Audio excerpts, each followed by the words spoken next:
Greetings, everyone. Once Greetings. again, this is a Charleston Remembrance Ceremony Committee in Charleston, South Carolina. This annual Remembrance program is a collective effort one that commemorates our forgotten ancestors. This year, as part of the virtual Sankofa weekend, we are continuing on that path, but have also broadened our approach in order to highlight the presence of our ancestors in our daily lives. All right, so my name is Jonathan Richardson. We have Talim Lassane. Yep. We have Kwanzaa, Washington.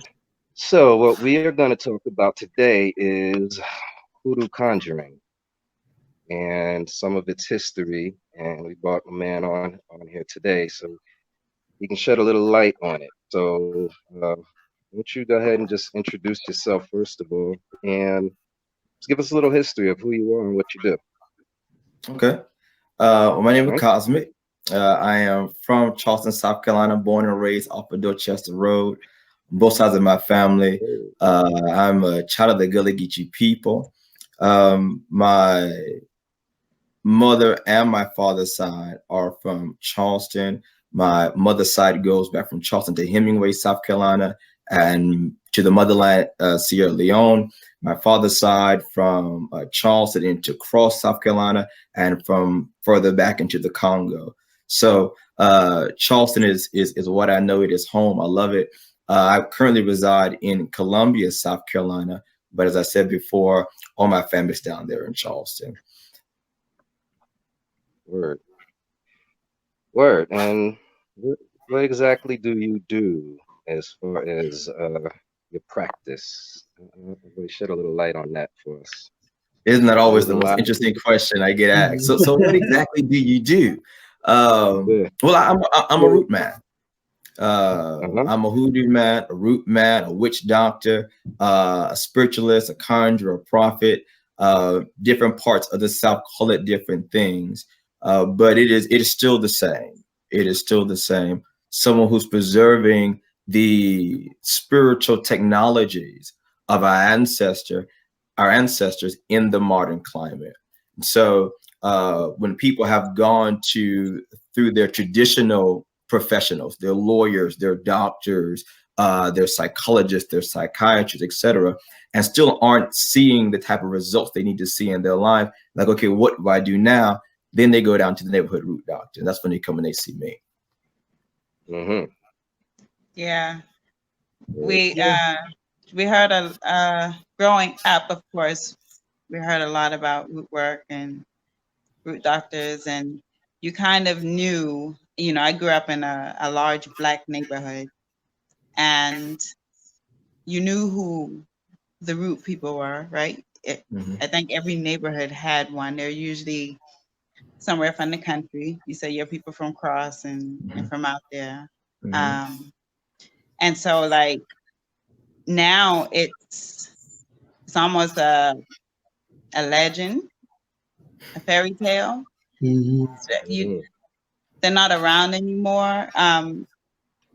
One of our elders we lost a couple of years ago. She was one of the last ones that I knew about, and she did this thing that we call flipping the Bible.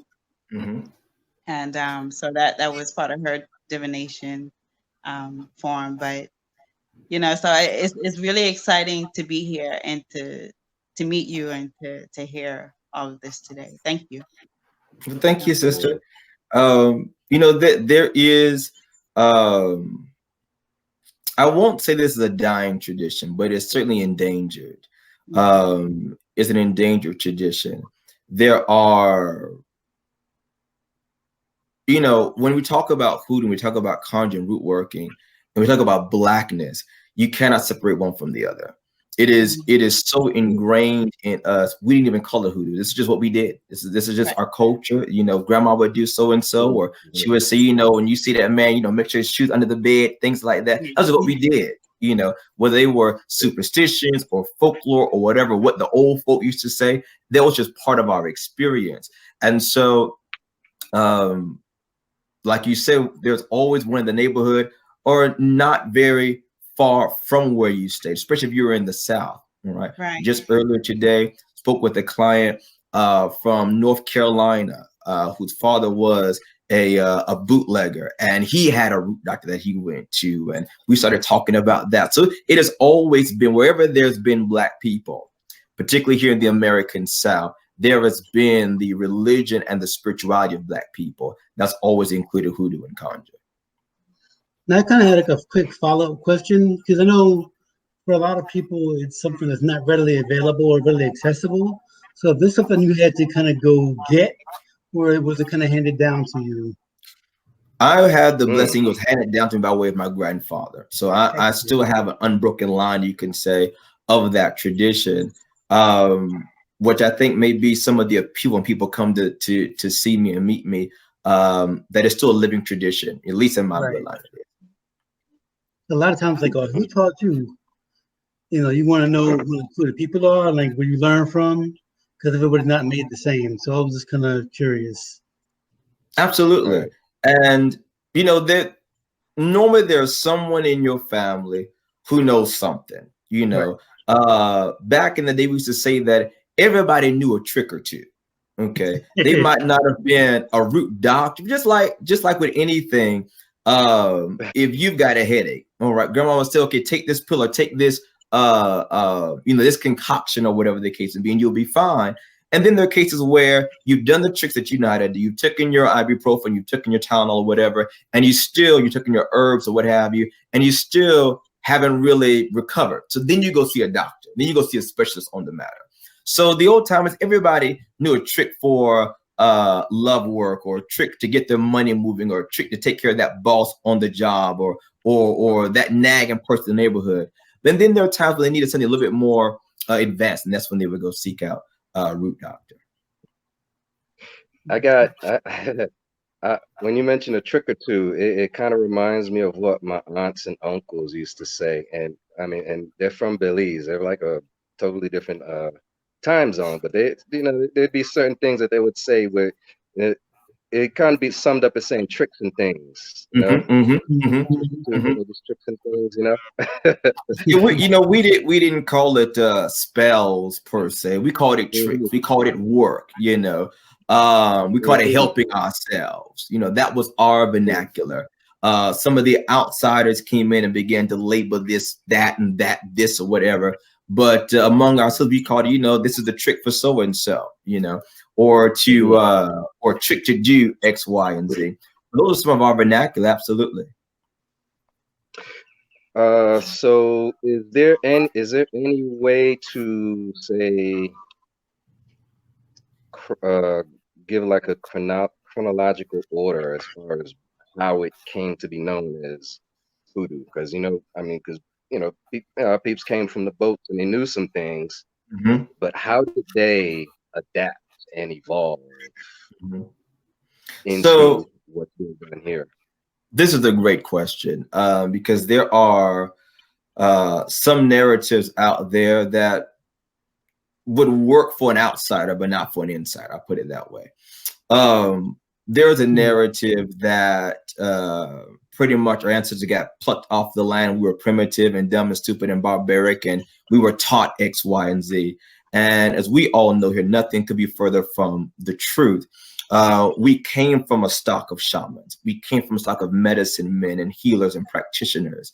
And no doubt some of those medicines were stored away even through that transition from coast to coast, right? One of the things I still teach my students to this day, which I believe that our foreparents did as well, is just simple observation, observing the natural world. There are some animals that were still here that were on the other coast as well. And we knew them. We observed, what did they do? What did they eat in this new environment? Then we know that normally we can eat what they eat then. Let's see what happens there. What does this herb smell like or taste like? Is it bitter? Is it sweet? You see, particularly coming from the African perspective, we work a lot what we call heating and cooling agents, heating and cooling elements, right? Sweetening and bittering, right? And so based upon what we would observe in the physical world, in the natural world, what we call properly the law of correspondence, or the law of signatures, the doctrine of signatures, basically that like affects like. And for example, a walnut, you crack a walnut open, it looks like a brain. Now we know that walnuts are good for cognitive health and function, all right? But the ancients knew this very, very early on. And so they were not a dumb, primitive people brought on and taught everything. They had basic common sense, and the very least. They could observe, they could make assumptions, they could experiment, but also let's not forget, even though they left their land did not leave them. Their spirits came with them. Their ancestors came with them.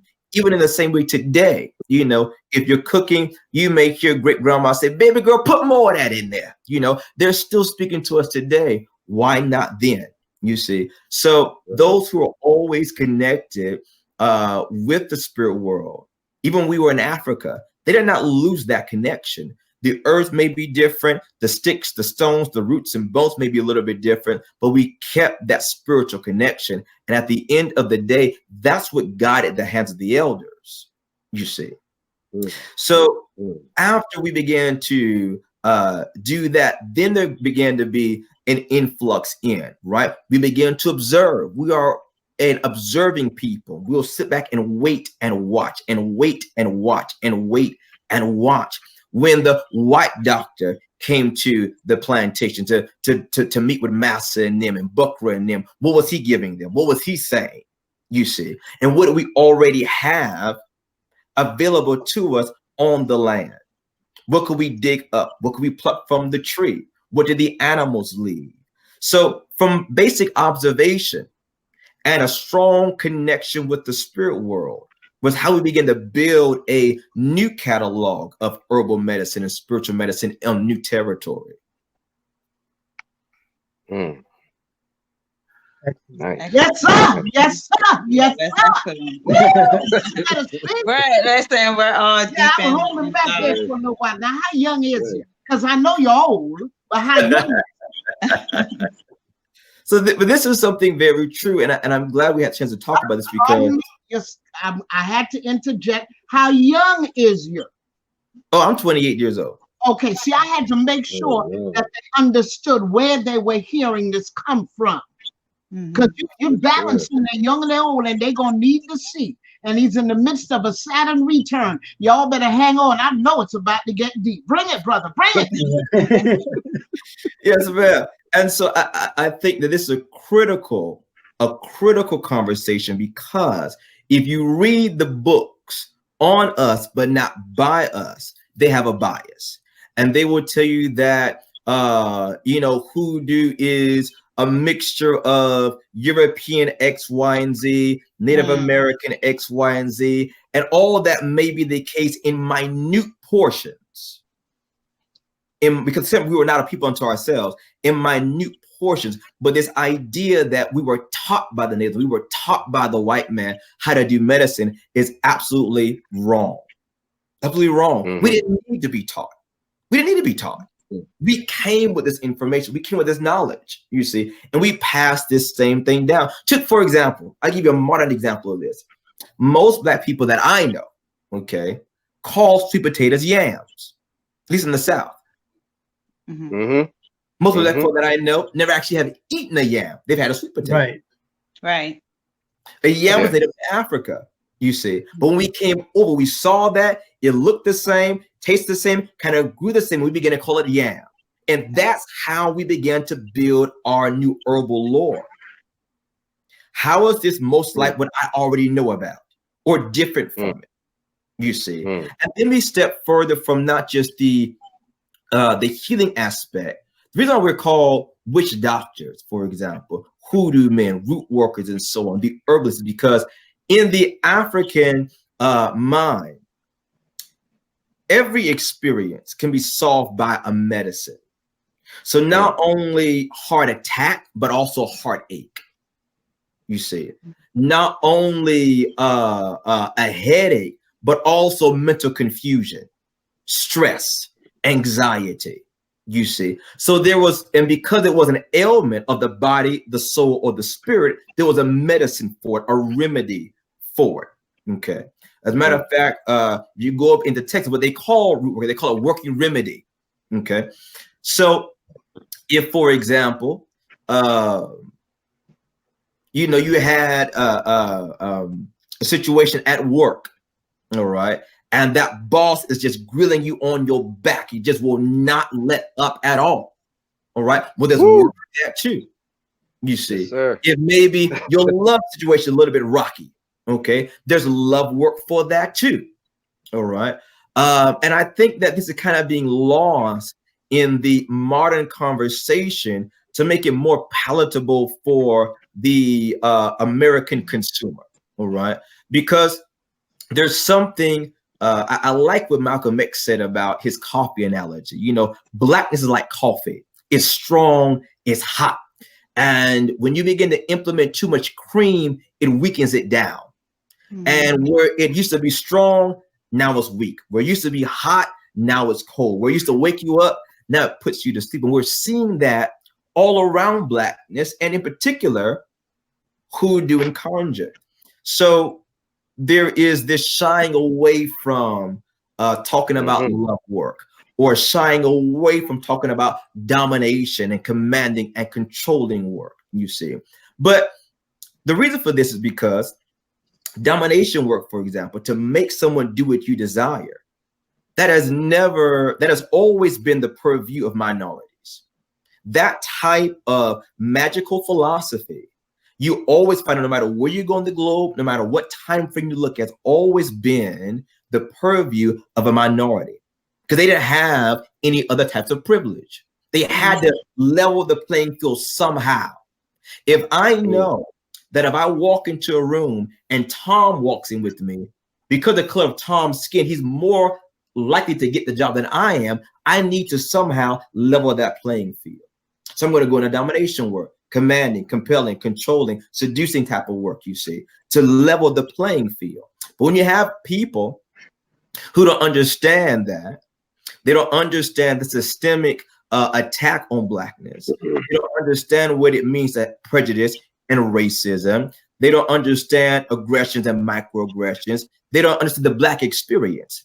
They'll say that's unnecessary. You're going too far. That's too much. Well, that might be the same the case for Susie, but not so much for Susie May. Right. I had a question from your website, which I think kind of plays into some of the stuff you just talked about. I was curious about the mantra, not the I guess the motto: create, dismantle, and reconstruct. I'm sure there's a whole bunch of layers underneath that. So if you could go into that, I was really intrigued by that. If you can kind of go into like explaining that a little bit more. Yes. So that right there are the principles of how I practice. And basically, most forms of conjure are going to fall one of those three categories. Okay, to create something, to dismantle something, or to reconstruct what has already been created. Okay, through a number of different ways, whether it's through going through different spiritual locations, the railroad tracks, the crossroads, the mountains, the graveyard, the church. Okay. Which has a very deep, strong roots in hoodoo culture and blackness as a whole. The river, the sea, the ocean, whether we're working with the lighting of candles or a lamp, or making what we call trick bags or mojo bags. If we're working with powders, dirt, all of these very natural ingredients are a part of the fabric of our tradition. We create, we dismantle, and we reconstruct. Excellent. I got a question about okay, so compared to like other traditional religions that comes from, you know, Africa. Right? Well, I would say that I have a t-shirt somewhere that says hoodoo, an American child born of African parents. And because it was born here. If you look at Africa, there's no hoodoo per se in Africa. It was born here. It is when we took what we had from Africa, our religions, all right, what could we maintain as our spiritual practices, and how that began to be passed down in the traditional South of America. So it is not, I want to reiterate this, it is not the forgotten stepchild of Africa. And you know, we do ourselves a great disservice with other ATRs, African traditional religions, that try to paint hoodoo in that light, that is less than, or it's the forgotten stepchild. No. We are all cousins. We're all cousins. And so in the same way how there are different ATRs that sprung up depending upon where the boat stopped along the way, whether it's Candomblé, whether it's Umbanda, whether it's Santeria, and so on and so forth. This what happened when it came to the American South. It is just as valid. Can I chime in with the question on that? Yeah. So I was getting ready to speak onto that exact point. You have the Candomblé in Brazil, you have Lukumi in Cuba, you have Palo in Cuba. You know, you have all of these. Okay, those systems. I'm a practitioner of one of them. Those systems require certain initiation rites, rites of passage. Is anything like that in hoodoo? So this is where I'm going to break from the mainstream. There is this idea, again, spoken about us, but not from us, that there is no initiation in hoodoo. And so because of that, it is less than an African tradition. It's not guarded per se. This is not true. This is not totally not true. Let me say this. There are initiations and there are rites of passage in Conjure, all right? Most people only know about the rites of passage, where you got to pay your dues, as it were, all right? Sit under an elder, for example. But if you come from a family lineage, all right, I'll give you a prime example of this. If, let's say you have an uncle who's a hoodoo man, all right? You don't live under his house, that's your uncle, all right? It's still broadly your family, but it's not your father, for example, all right?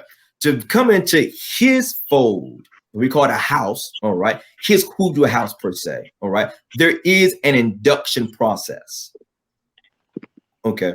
Even if you're in the same bloodline, there's an induction process about how he does things, how he was brought into it, all right? Now, I know this is going to be public for everybody, so I don't want to give away too much that you know our traditional secrets here, but I'll just suffice it to say this: there are initiations in hoodoo. Yes. Okay. Perfect. And you pretty much answered my next question. Are there houses or god families involved? So I take it that's a yes too. Absolutely.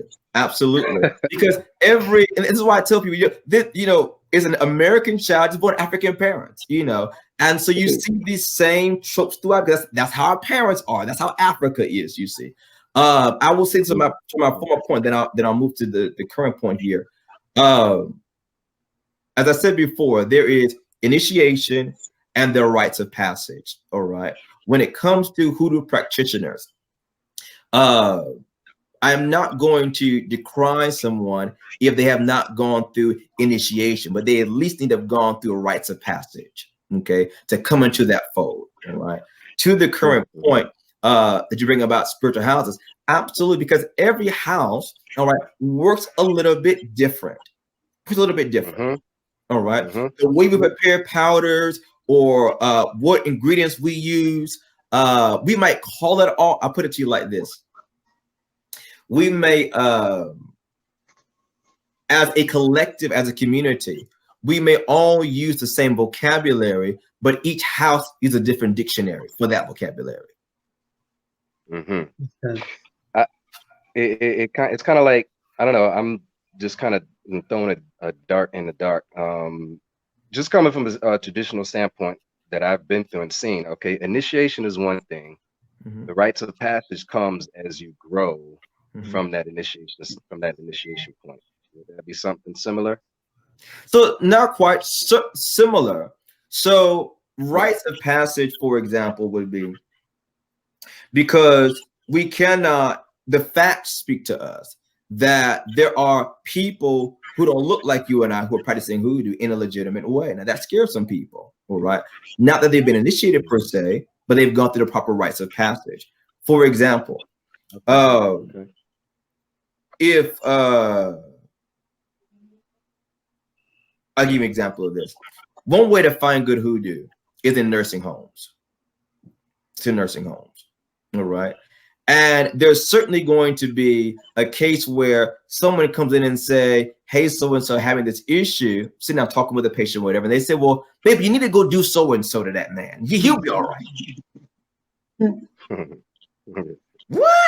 I'm kidding. Go on, do it now. They come back to me, let me do work for you. And they'll go and do that.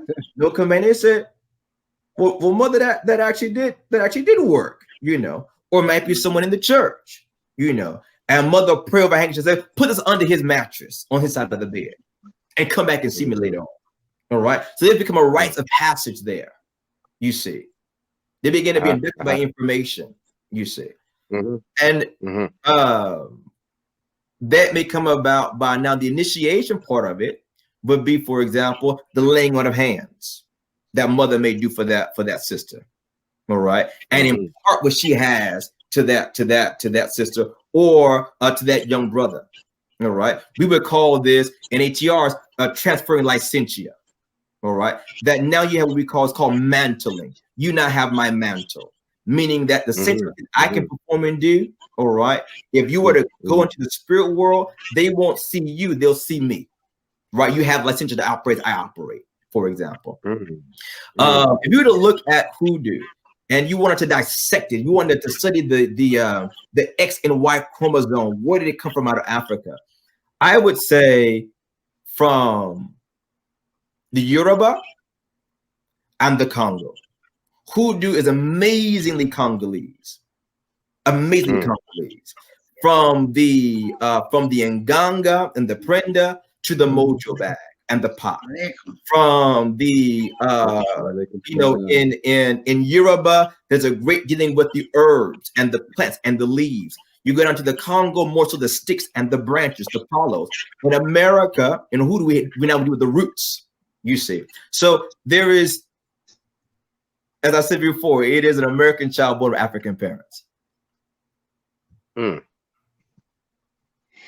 I love how when you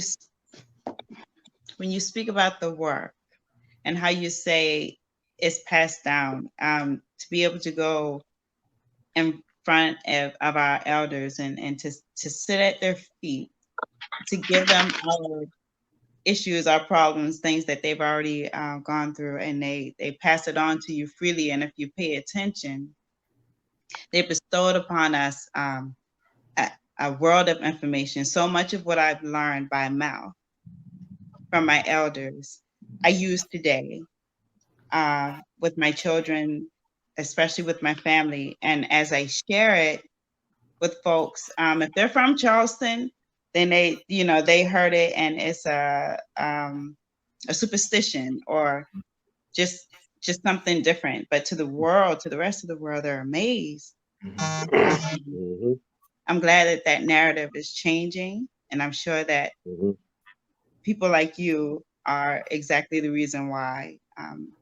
Again, thank you for sharing your perspective, which is very refreshing, very, very refreshing.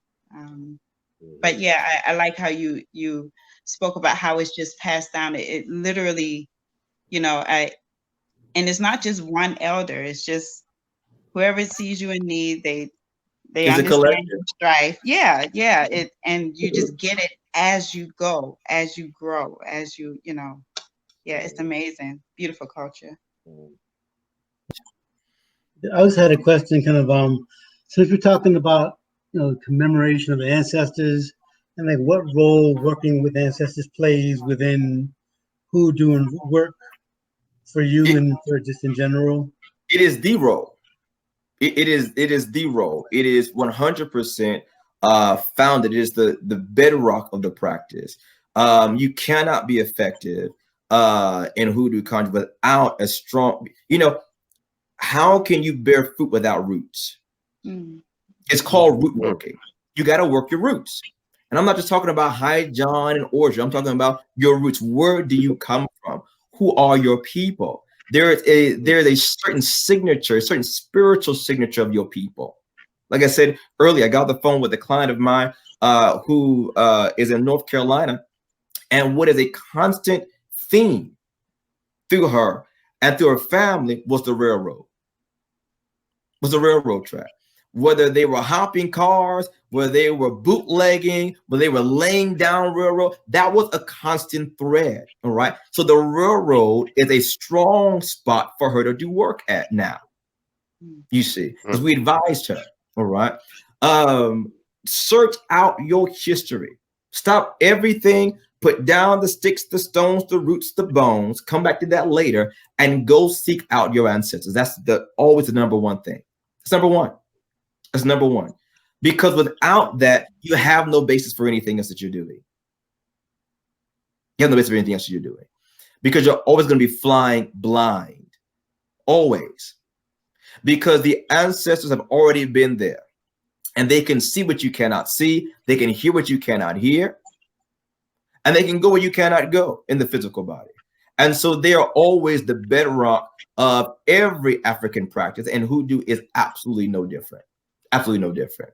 You venerate your ancestors. You work with them. And like I said before, hoodoo and blackness are inseparable. There is always that grandmama or that aunt that has a dresser full of obituaries. Yeah. Oh my God. That's hoodoo Conjure. That's ancestral. That is right there on the That's ancestral veneration. Baby, did you bring me back an obituary? They did. An obituary. I need to have that. You see. And then they want to every time they want to show you, this was your grandma, this was so and so. That's how we kept that alive. They had a family Bible where they put names in. That was all a part of our ancestral practice. Yeah. Like I said, you cannot, like I said, we didn't call it who, this is what we did. That was just us. But that has come from our motherland. So yes, you absolutely must have an ancestral practice. All right. There is a. I love you one more time. I'm sorry? I said, now they'll say, if I love you one more time. See, because you don't woke up on the other side of everybody up in here. Because I get to come to the Gullah Geechee Nation, Hoodoo land, from the other side. I'm British born of Jamaican heritage, coming from those who came out of 2 sets of bushes down there. I'm also, yes, in the Santeria Leo for the past 30 years. And I'm also scratched and Palo. Why else would I not else end up in Charleston, South Carolina? I keep telling them, what we do is connecting the dots. And every time they say, why are you here? Because I said, every step we take in this land, there's an ancestor right there. There's nothing you can touch, feel, or see. There are others, we're taping this on Memorial Day, but we also know this place to have the first Memorial Day. So as I walk the track in Hampton Park, my thoughts are always a bit different from those who are just getting exercise. For the younger ones, and they want to catch this, because the joy about this is you cross generations.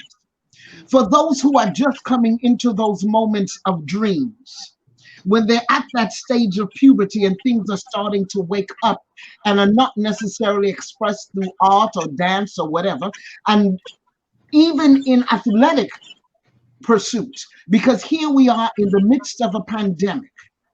How do we assist our children, and Kwanzaa, you can speak on this, preteen to teen to young adult, to get them to grasp a hold of grabbing that knowledge and working on the family tree and somehow being able to call the names of those who came before them? I need you to speak on that for me just a moment, please. I'm glad you bring that up. One of the parts of my ministry that I didn't intend to go into, but has kind of developed, is those who have had a broken line in the family with this tradition. And it's becoming more and more common.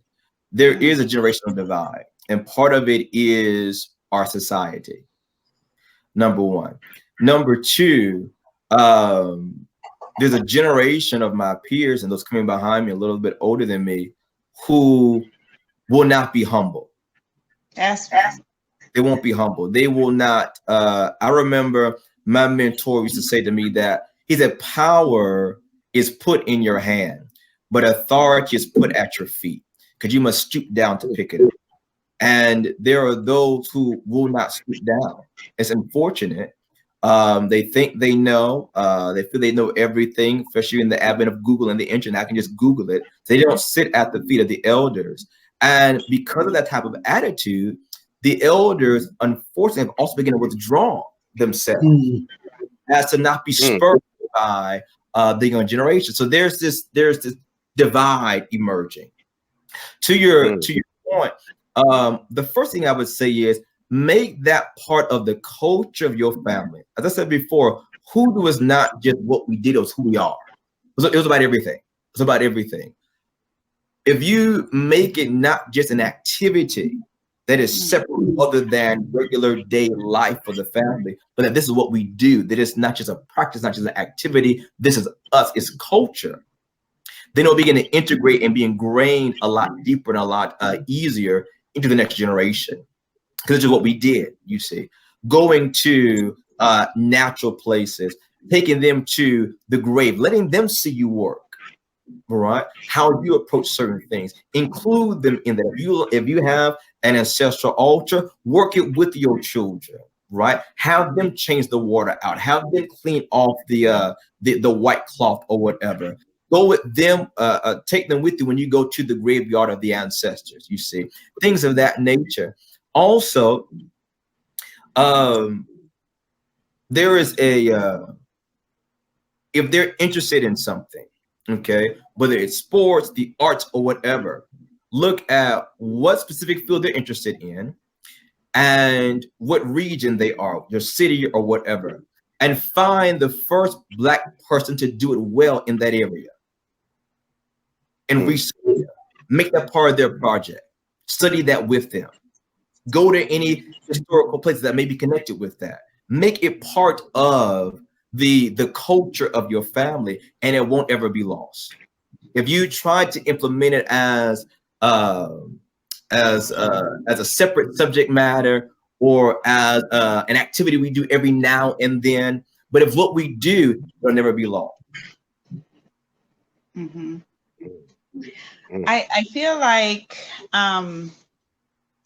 where they lose us, where there was a divide. I agree with you that it is a part of our culture, and somewhere they took it outside of us, the outside world, and called it something and made it a bad thing. They made it because if there's any stories that's going to be shared, people kind of gravitate towards the negative, or just the ones, the scary stories that we all have those that we hear about when we're younger. But it's like society now has taken hold of that. Whether it's, I don't think it's us. I don't think it came from us. So I'm going to say somebody else. They pulled it out and then they made it something very negative, and that is what I find. I have to kind of calm down if I'm speaking to anybody about something that they're not familiar with, our culture. Mm-hmm. I have to kind of put it in a positive light, but that's what it is. It's like it is a part of our culture. So if you're going to call that evil, then you're calling my people evil. Some of this, a great deal of this, and I think this is a great segue point to this, because the uniqueness, I would say, of my ministry, where my calling is, where I know I'm called and assigned to by my Creator, is I'm that bridge from people who are coming, quote unquote, out of the church world into African spirituality. Okay, because that was me, that was my journey. You see, I was raised Holiness Pentecostal. We spoke in tongues. We cast out devils. We healed the sick. We've seen the dead get up. That was my tradition. All right. All of that was on the basis of hoodoo culture. I just didn't know it at the time. It was one of the same. It was one of the same. You see, as of late, you see, the idea of the phrase prophet took on something a little bit different. You see, back in the day, not even that far back, I remember, because they can't be that far back. I remember where they would have revivals, you see, and the man of God, woman of God would come, the prophet or whomever, evangelist, whatever, would come in and pray and heal and do those kinds of things. And you would come for prayer, and they might be in town for that week or whatever the case may be. They'd pray for you and they would say, come see me tomorrow, right after service. That would be a Sunday. They say, come see me on Monday. And you would go, that's when you would get your bath, you see. That's when you would get your fixed handkerchief. That's when you would get your fixed work to take home with you, you see. They would, we would have cookouts, all right? And the hoodoo man would have a cookout. And so they would say, you bring a bottle and you would take a bottle. You would bring a bottle, all right? We'd all drink that. But then you would leave with something else in the body to go take home with you. You see, you bring a box of food or whatever, you would take something in that box back home with you. It was just a part of our ingrained culture. Somewhere along the line, I haven't been quite able to place it. I have my ideas, but I'm gonna wait till I get some verifiable facts on this. Somewhere along the line, that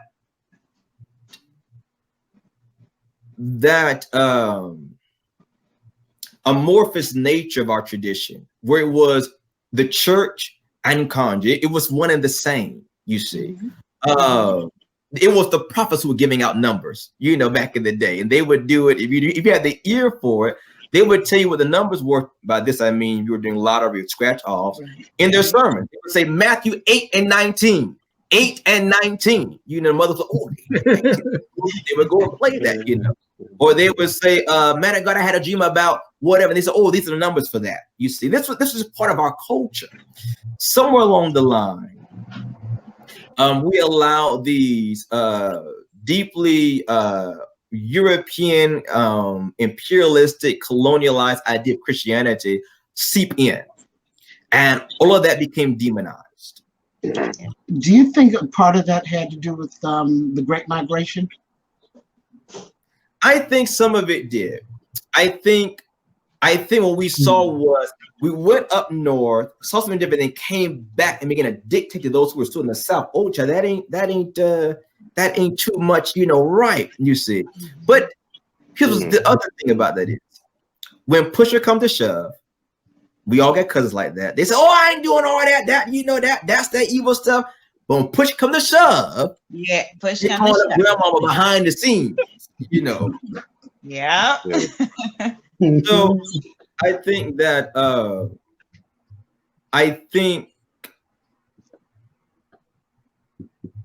there is reconciling the minister and the mystic, because when I started out doing this professionally, my two highest paying days were Mondays and Saturdays. Saturdays because I worked at a local spiritual shop. I did readings on Saturdays, but then Monday because the preachers would come see me to get work. You see, so they had gotten whatever they had gotten from collections on Sunday. They were coming to see me Monday to do some work. So the majority of my clientele are church-going folk, ministers included, you see, or other spiritual practitioners. And that's just been my legacy or my tradition, or I should say my the signature of my work is, I'm the tongue-talking root doctor. Which kind of leads me to another question, which is kind of like, I know that alchemy is about kind of transformation, and you talked a lot about that. So how did you come up with the name Cosmic Alchemy? Well, because at that period of time, that was some years ago, I'm changing the name now, but at the time, I was getting more into magical sciences as a discipline of study academically. Right. Okay, it's always been in this practice, but on an academic level. And notice that in the ancient world, there were three mother sciences, if you will, that were taught in the mystery school: magic, astrology, and alchemy. And that from these three, all the other modern sciences have derived from. And so that intersection, if you will, of the cosmos, celestial technology, astrology, astrodynamics, etc., and alchemy, as a way of taking the material and altering it and changing it. But that's with the sticks, the stones, the roots, the bones, the oils, the formulas, the baths, etc., and what the correlation between the two of those were. Can I read something? I want to read something off of your website. Yes, sir. Yes, sir. Hold up. We got to check out. You know, hold up now. Hold up now. He's getting it. I didn't know where he was coming when I knew he was coming with something, but you are a refreshing breath of fresh air in the world of all realms of the ATRs and across the board, young man. Because you speak church and you speak root, and it's a beautiful combination. So I can say I'm a semi-elder. I'm gonna put it that way. I don't. You my elder. Hey, you know, I'm 55. That's why to look at you, see you, and just feel you, I'm like, yeah. That one then where they say, yeah, he know what work he's doing, and it's a beautiful thing. I'm gonna mess with your head. I only pop in and mess with your head just a little bit. What'd you do after high school? Because see, I want some folks to speak now. Come through. You said Job Corps. Went to Job Corps. I went to the Bamberg Job Corps. I took network technology. There got Network Plus and CompTIA certified. After that, went a little bit into IT work, but that just what it is. It's just a backbone. It's just a knowledge thing. It just allows you to effectively bring across the message. Yes, my faithful no going. I understand you, brother. Yes, you are a continued blessing. See, I had to come in and ask that because there'll be those who say, well, hold up now. You know, some of them, they ain't got no jobs. They ain't got no knowledge. But what they don't know is, you know, because that which we don't have access to down in the Locoons way, there's some few who got through, and those who get to be the manifestation of a cumulative just joining of it. You are a beauty to the spirit. Madupwe. Thank you, Mother. God bless you. Now y'all can go ahead with the second half now. You right. well, wait a minute, Ms. Brenda. Since she said all that, you also symbolize that the connection isn't completely broken, because one of my personal fears is that, like I said, one of the last elders that I knew about who we considered a root lady in our neighborhood, she was gone, and I was sitting here trying to think, who else did I know? And did she pass it down? I don't see it in her daughters, so it's like, you know, you just wonder, because once it's. Well, you got to remember one thing: you don't see it yet. When necessity and need calls for, it'll show forth itself, because it's been practiced around the home. It wasn't given a special name. It's just the way to do things. It's going to show. Well, Ms. Brenda, now some things you're going to get passed down in your family, but I'm talking about like detail. There's a difference. Like I have some things that I can do around my house, and I'm competent enough to get some things done because I've done them so long. We grew up on some of this stuff, right? There's some things I don't know, and I'll never be privy to that information because it is literally within a family somewhere, you know, and it usually how it goes is that it gets passed down in that family. They don't know they got it. They don't know and I mean, I guess I could go to them if they kind of know, you know, but you want that experience. You want that knowledge that was passed down specifically, you know, from someone who got it passed down from them. There's a difference. Like, to me, it's the difference between that and going on Google and trying to figure it out. The community helps to train that person. They didn't get that knowledge by themselves. It was probably passed around while potato pudding was being made or something, where they know that it's not until something clicks. And at the same time, it's what's awakened in them. They may be at a point in their lives that ain't necessary to use those tools yet because they don't even know they have them.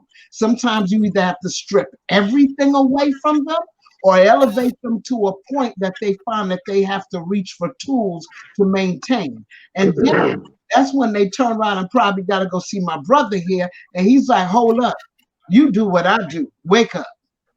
But and sometimes a lot of people are at the door. They have no idea that they have the key. Right. I'm just glad you're here and you know. I'll put it that way. I'm glad you're here. I'm glad that you know. And I feel comfortable that, you know, now in my recent adult years, now I have two people that I can reach out to who I, you know, have that faith in. So, awesome. Yeah. Bam, hit him with the next round. He's ready. Okay. All right. that was a very clean break and things, man. Give thanks for the sound, you know. Just speaking off the top, that was I'm enjoying this totally, like totally. But you know, all of our, you know, concepts of God are parallel but have their own unique you know, format to it. And this piece right here that's on your website, man, I just want to read it out in case anyone missed it. I want you to just kind of speak on that. Ooh, and it's deep, man.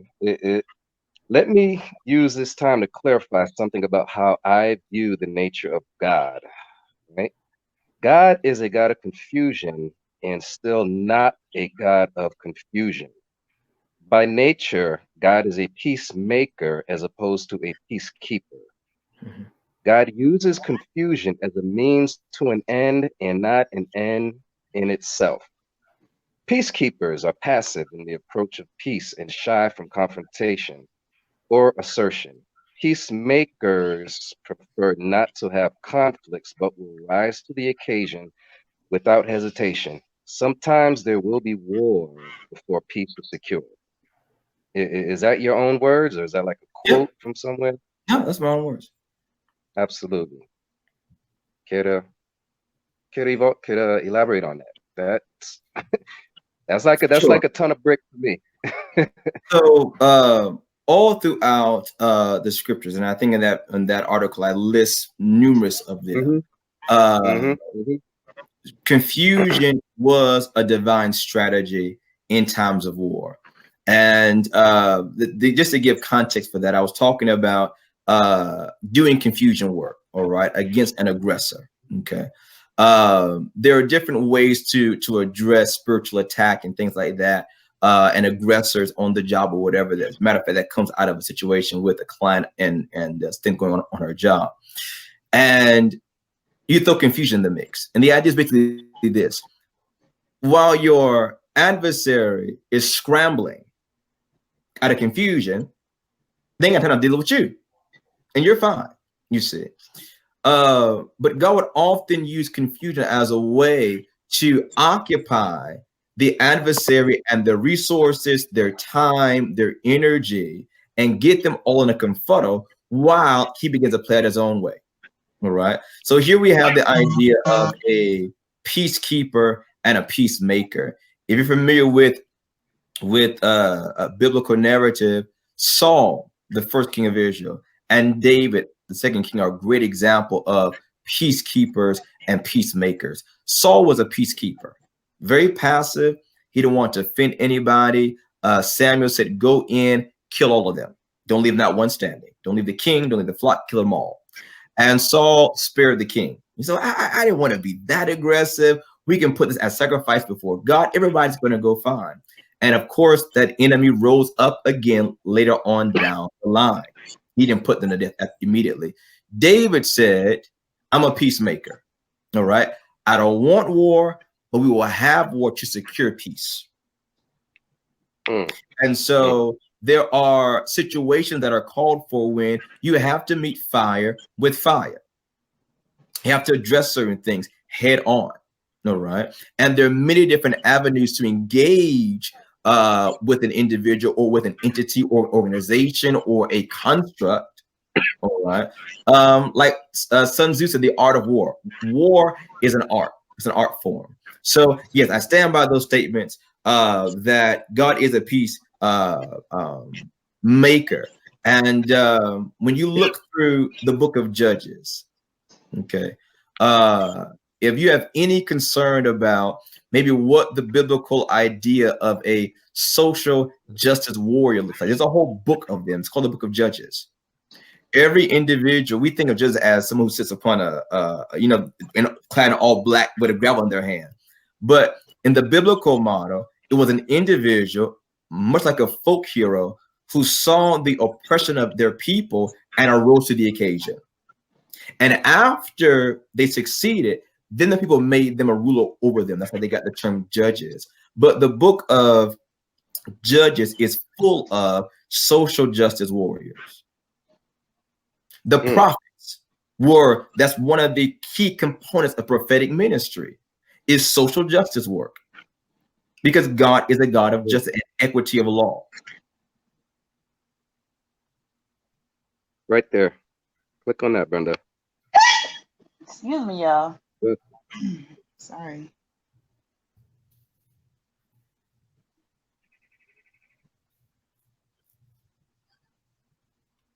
Now, for people who may have some confusion about like how the Bible plays into Hoodoo or Rootwork, what are some of the main books that you would say people tend to use for this work? The Bible. I mean, I don't think like for me, like within the Bible, I know for me, like Psalms. Hello. My folks have been certain. So let me say this. So let me back up for a second. That part just is my introduction. I'm a teacher also, okay, right, of the spiritual tradition as well. I take on students, they go through rigors and training or whatever. There is a qualification process, etc. So I get these kind of questions a lot. And when you look online, and really the only reference to the Bible in the online Hoodoo space is the Psalms. All right. Yes, it so happens that the Psalms is the largest book of the Bible, number one. And number two is that every human emotion expressed in the book of the Psalms. But that in no way is a complete understanding of the Bible in Hoodoo. From cover to cover, all right, is not literally from Genesis 1 to Revelation 22 is nothing but good conjure. Matter of fact, that's the kind of work that I do. Yes, sir. It's Bible work. It's the kind of work that I do. From whatever your situation is, you can find work for it, spiritual work for it in that book, outside of the book of Psalms even. From the Old Testament, look at the prophets. The New Testament, look in the Acts of the Apostles, a great place to look all throughout.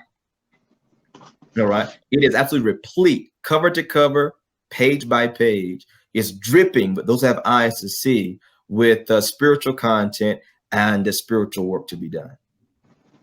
I want to kind of get that out there, because it really is no difference. People kind of make it one. So. Oh yeah, I'll tell you that's my bias. I'll tell people that, I'm not everybody's cup of tea, but like I said, I'm an old, holiness boy. So when it comes to my work, I get that question a lot. What books do you recommend, Doc? I'm thinking about this, and I always say up front, a Bible. Start there. Absolutely. Well, it's kind of similar because two of us are actually Reiki practitioners. And I say all the time, like it's basically the same as with like laying on of hands or healing hands in the church. And I've actually had other Reiki practitioners block me for saying the same thing. Like it's clearly a lack of understanding in terms of what they actually know how to do. Yes, I think that, like I said before, there are a lot of people, as I said, people talk about us who are not us, or they speak on us who are not us. And so there is this idea out there, this narrative out there that is anti-church, anti-Bible. And some of that has its basis. Don't get me wrong. Don't get me wrong at all. All right. But the baby and the bathwater comes to mind. Right. Okay. The baby and the bathwater comes to mind. Anything written down, all right, can be pushed with a certain agenda behind it.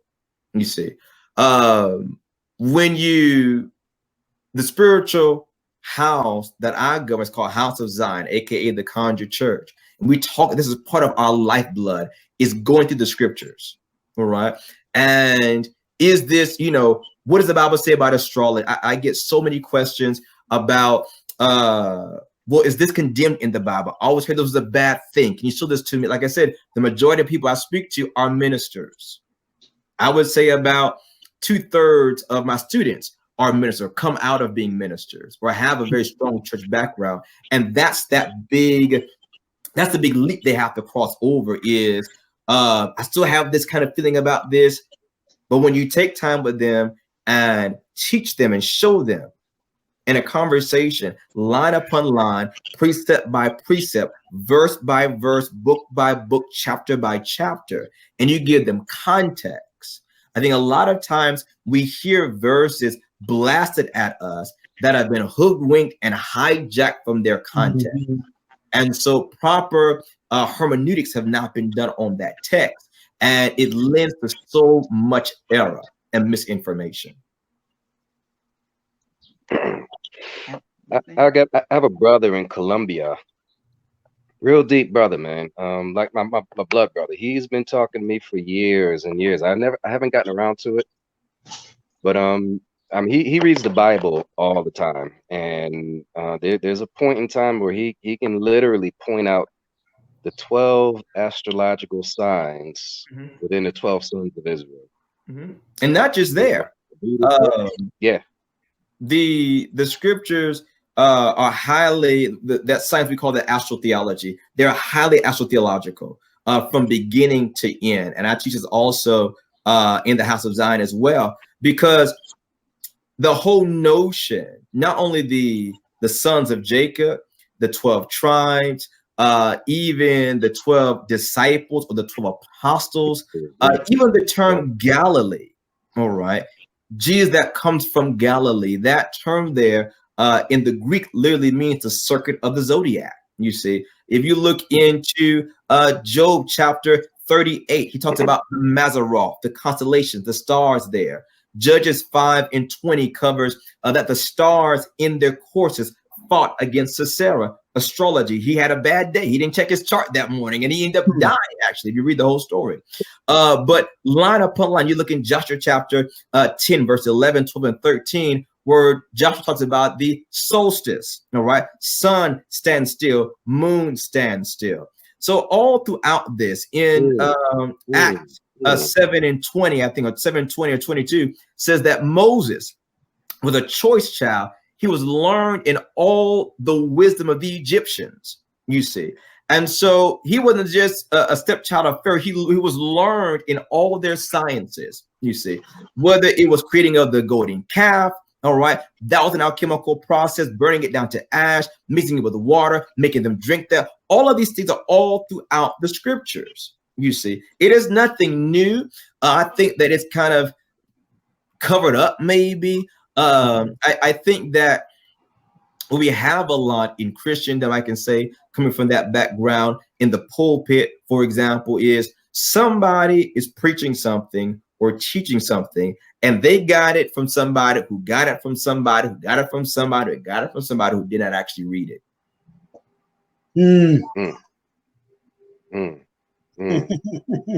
You see, and so when I speak with ministers, I'm able to call out book, chapter, and verse, not to challenge them, but to compare with them and say, okay, well, how does that juxtapose with this, for example? You see, scrying, all right? We see Joseph, the great dreamer of dreams, was a scry, right? Just as chapter 45 talks about that. Probably won't ever hear that preached in your church.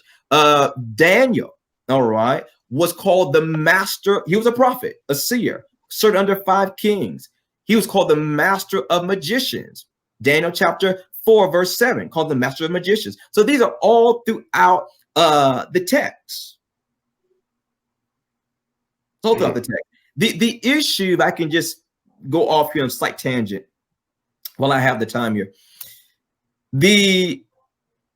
There's never been a biblical issue with magical practice, ever.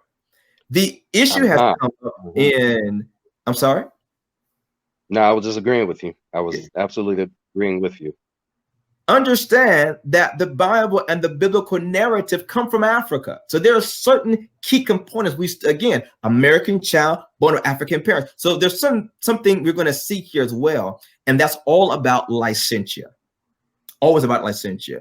If you look through the scriptures, all right, God, the prophets, Jesus never have an issue with spiritual practice, occult technologies. It has always been with not what was done, but who was doing it. That has always been the issue. You never find an issue that God has with astrology. He will say, woe to you astrologers.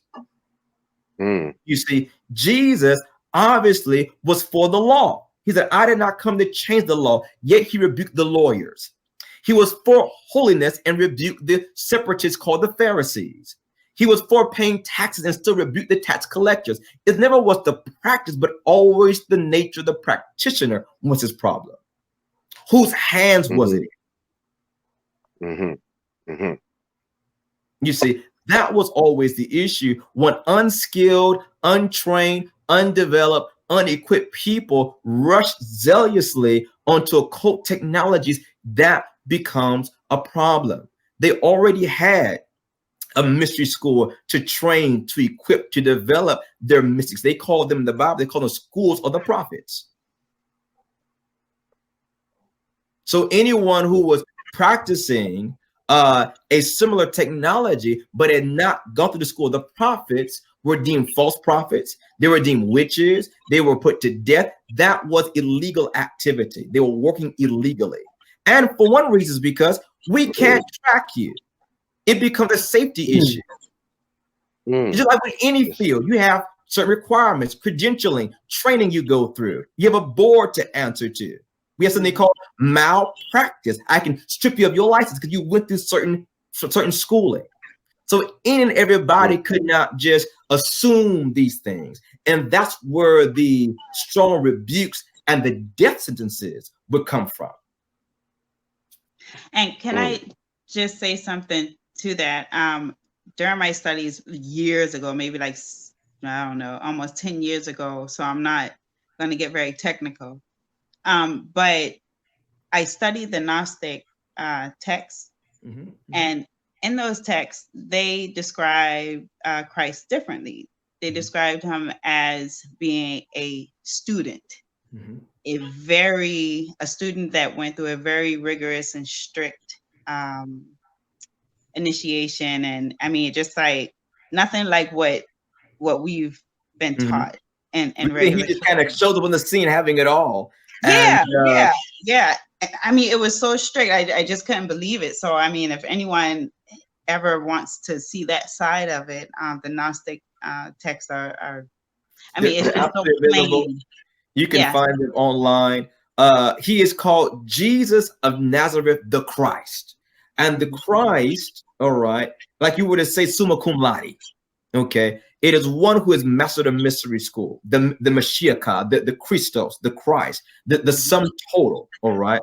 And so you have an individual, we believe the narratives here, who went to at least 4 mystery schools and mastered them. He was by nature an Essene, all right? Which the Gnostics speak to. They were the remnants of that Essene tradition.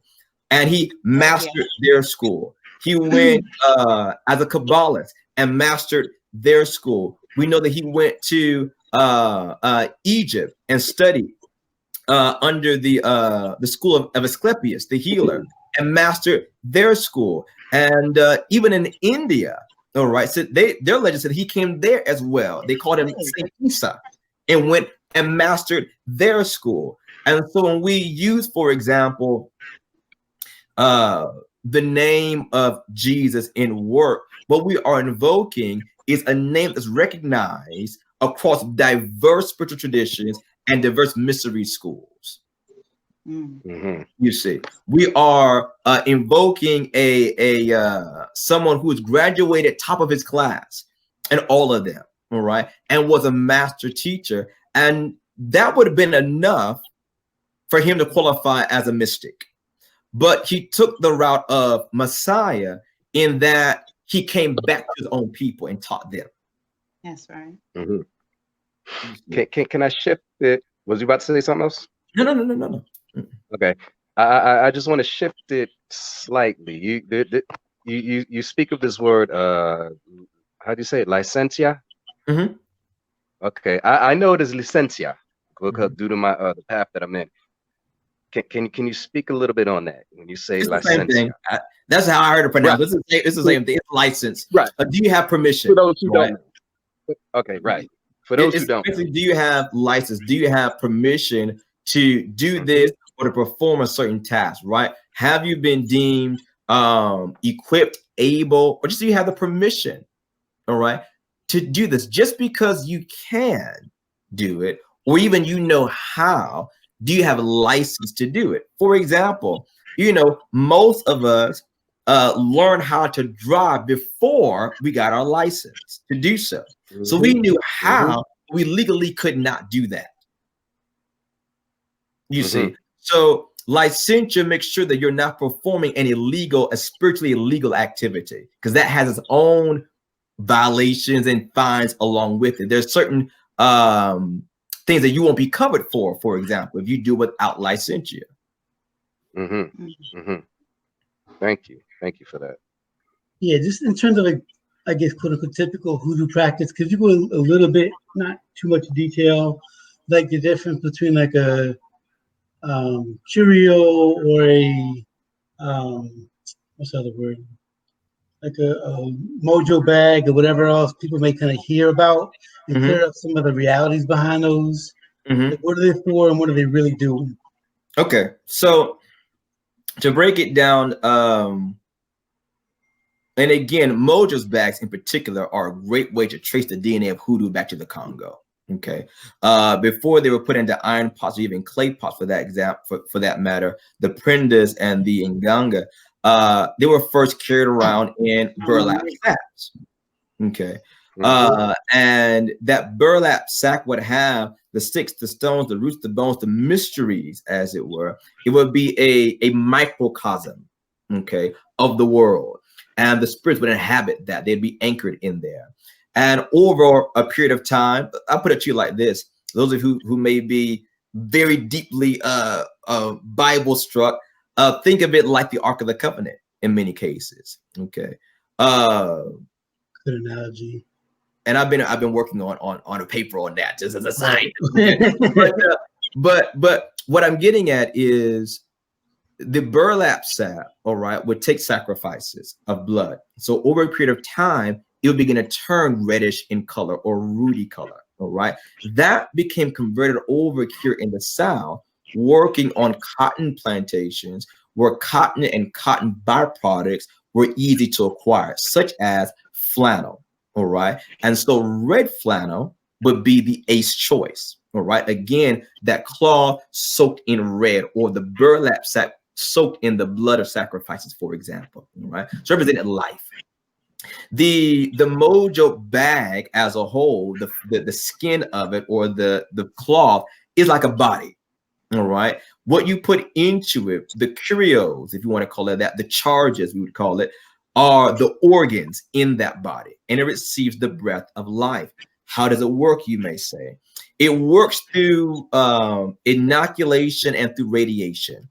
You, in the sense of this, you build a mojo bag, let's say for money, all right, to draw more money into your life, and you keep that on your person, all right? That mojo bag begins to radiate money, money, money, money, right? Almost becomes like a beacon, almost like a satellite for it.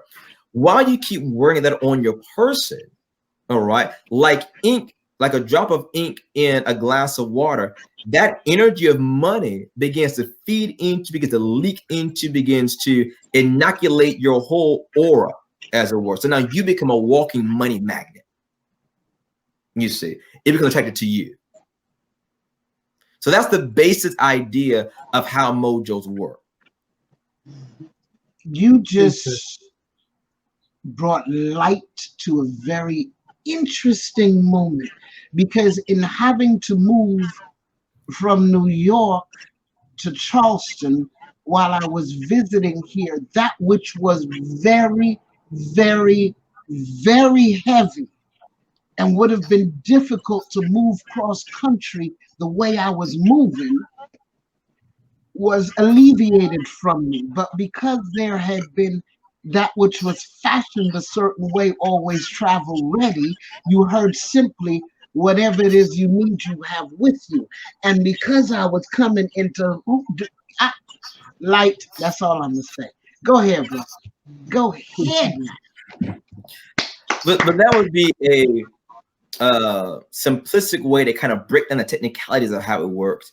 What I want people to really understand is this. We don't just call it a technology for buzzword's sake. It is a technology. It is a science behind it. There are devices that we use. There's a really technical way how these things work, you see. And we do this in the place or in the space called ritual, where we build these energetic machines, energetic engines, as it were, that work and function in this way. But the mojo bag, I always say, is the secret weapon of the hoodoo. Got it. Yes, sir. Yes, sir. And if anybody wants more information on these things, maybe I've talked about something you may want an insider perspective on. I know there's a lot of outsiders who are in the forums and they're online or whatever talking about this, but you want it from an insider perspective. I recommend that you, yes, check out my website, particularly under the lessons tab. We have a number of webinars there, at least 2 to 3 hours. We go into Q&A, we go into demonstrators, the advanced Conjure series there, where you can learn in depth about these matters in a way that you can also work them if need be. All right. I'm not here trying to just get more and more clients. I'm here to preserve the tradition. And if I can help you without me having to help you, then all the better. Like I said, sometimes just may call for Tylenol. Sometimes you may need to go see a surgeon. In such case, you need to reach out to me. You can find the stuff there. I'm on Periscope. I was on YouTube. I was on Instagram. I was in a Facebook group at one point in time. Hundreds of hours of free content on these subject matters. All right. Want something a little bit more advanced, as I said, check out the Advanced Conjure series. If you want to go something even more advanced than that, I have a Patreon called Masterclass you can check out as well. And if you want something more than that, then you're talking about becoming my apprentice, and that has a whole other litany of requirements you got to go through. Excellent. That's awesome. Woo. That's so Yeah. awesome. That's a good place to go out. And what is the website one more time? So you can go on KHOZMIQ.com, KHOZMIQ.com. You can find me on Instagram at KHOZMIQ, KHOZMIQ. On YouTube at the Conjure Chronicles. I'm over there. I need to go back over there and show them some love that I think about. I feel guilty. I put a video up in a minute. And I'm currently off of Facebook for the time being. But you can find, I'm sorry? You ain't missed nothing. I'll talk about Joe Biden. That's all. Oh, you said you were doing that's it. You said you were doing a paper. See, we ain't missing nothing. Are you currently studying again? Yes, I'm working on a paper that correlates the Ark of the Covenant with the Nganga and the Prenda. And there are some strong correlations there. And so throughout this year, I've been working with some Polaris Tatans, some Kabbalists, whatever. We've been, sharing ideas and collaborating, building a paper for this, because I believe that, again, that may be one of the missing links of that African tradition. Because like I said, it comes from Africa. So where you see it one place, some semblance of it's going to show up somewhere else. You know, you have a box, as it were, an altar. There are sticks laid in there, literally rods or Apollos. Aaron's rod was put in there. He's giving sacrifices regularly. There's a lot of different correlations that are going on there that I want to explore more in my paper. Wow. Beautiful. All right. Beautiful. Thank you very much for participating in Virtual Sankofa 2020. It's Charleston Middle Passage Remembrance. We couldn't be at the shores, but we can bring you the spirit all in live. Salam alaikum.